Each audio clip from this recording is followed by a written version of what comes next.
All right, welcome. In this video, we're going to be discussing the concept of modulation. Now, modulation means we're going from one key of music to another key of music.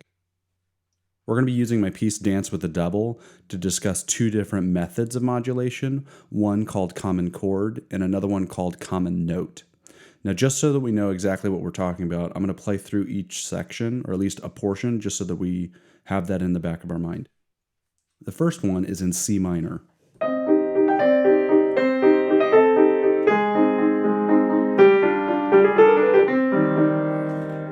The second one is in F minor.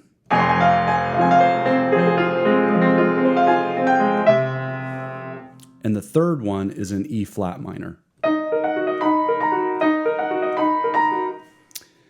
All right, so just so that we know, I'm not going to be going into a ton of detail about how to build a key of music or really in-depth chord theory. If you are really curious about it, there's going to be a ton of options on YouTube just teaching you all that you need to know about the circle of fifths or in-depth chord theory. Now, let's talk about how we go from C minor to F minor, because that'll be our first transition. I'm going to be using something called a secondary dominant chord to get there. So, the key of C minor, that means I have a scale that starts on C. C is the first note of that scale. So that's why we know that we're playing in C minor, is it's the first note of the scale. It's also known as tonic. So remember earlier I said I use something called a secondary dominant chord. Well, we need to know what a dominant chord is to know what a secondary dominant chord is. So C is the first note of the scale. The dominant chord is built off of the fifth note of the scale, which is G. So I use this G7 or dominant 7 chord a lot. So the first time that it comes around, actually the first few times, it resolves back to the C minor. But the reality is a dominant 7 chord, that dominant note, it really just wants to go back to its tonic, which is C. And that doesn't specify what type of C chord, it just is this note, C. So at the transition of sections, I trick the listener by playing that G7, but instead of resolving it to a C minor, I resolve it to a C7.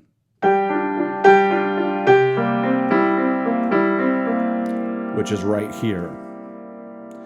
This C7 is our secondary dominant chord. So now where C was tonic and G was dominant, now C is the dominant. And it turns out that C is the dominant of F. That's how I get to my F minor. Now, just because I use a secondary dominant chord does not mean that I've actually changed keys. There's plenty of examples of pieces of music that use secondary dominant chords just to make their chord progression more interesting. What solidifies that I've changed my key is what happens after the F minor chord.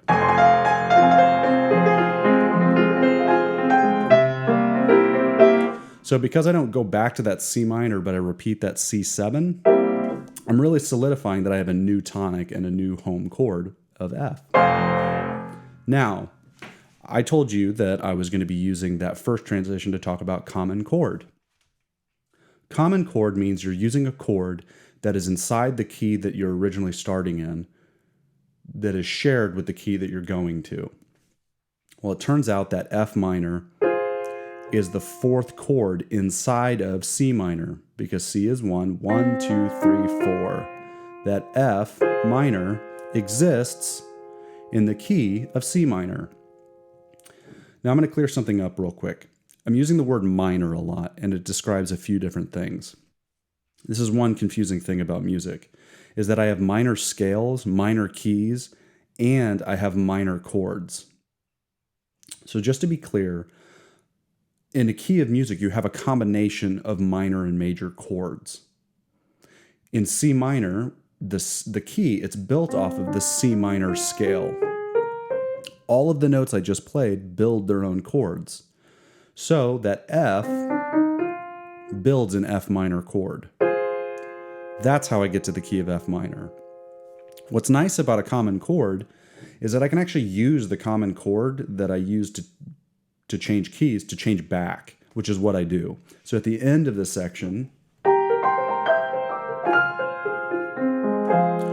I end with that F minor, and it's also in the key of C minor, so why don't we just go back? Which is what I do. So we used a common chord via a secondary dominant chord to change keys.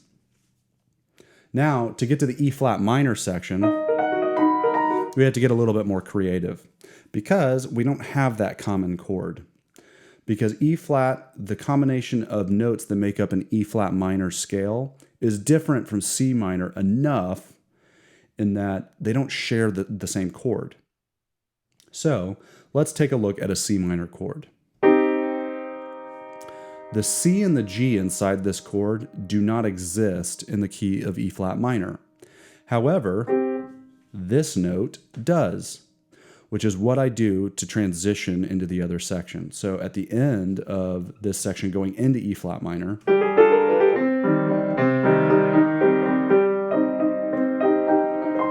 I have that E flat right here. So when I finish, I just go ahead and go into the other key. It's as simple as that. So it's that common note that makes it not sound too awkward when I just change keys. I use that note to get back out of it, just like I used it to get into it. So at the end, I end with an E flat minor arpeggio. And there's that E flat again. So I can very easily just go back, which is exactly what I did. Now, why would I modulate? I didn't have to modulate any of these sections. So for instance, the F minor section, I could have played in C minor. And the same thing with my E flat minor, I could have played in C minor.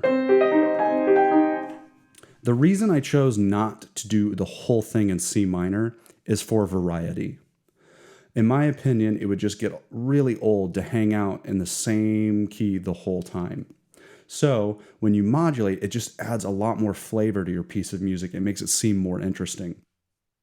So those of you that are out there that are writing your own pieces of music, if you feel like you're stuck just staying in the same key, try out either using a common chord or a common note to go somewhere else, just to add a little bit more variety. Now, I'm going to be following up this video with a video of me performing the whole piece. So if you want, below this is a link to go and you can actually download the score of Dance with the Devil so you could actually follow along and see how that works. Now, if you have any questions about anything that I've talked about today, feel free to put that in the comment section below, and I'll do my best to answer any questions that you might have. Thanks for watching, and don't forget to subscribe.